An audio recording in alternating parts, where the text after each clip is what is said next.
la nascita del bambinetto e lo Spirito Santo. Se non faccio sta sacra famiglia a puitare, e tra qualche giorno arriva il Re lo Santo Natale. Maria e Giuseppe cercano una locanna antunno, donde va a nascere Gesù, Salvatore del mondo.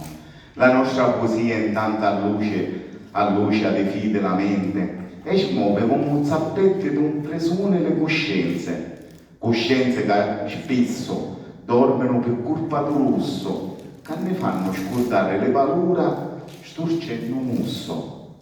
Ma stiorno vi dico che non basta solo poetare, perché lo Natale è una festa divina e celestiale.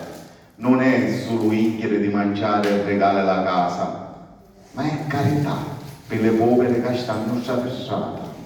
Lo Natale è non lasciare sole le anziane e le malate. Lo Natale è sciuncare lo male e chiantare la pace. Lo Natale è cercare un bambinetto dentro cuore e regalare un sorriso, una carezza con devozione. Addenocchiamolo in faccia al nostro Signore e passiamoci le peruzza tra la senedra e lo bue.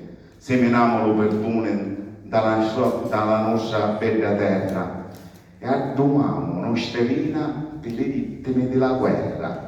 Cantiamo tutti insieme la voce gloriosa di Dio e preghiamo per conne l'assao e dallo cielo se mio.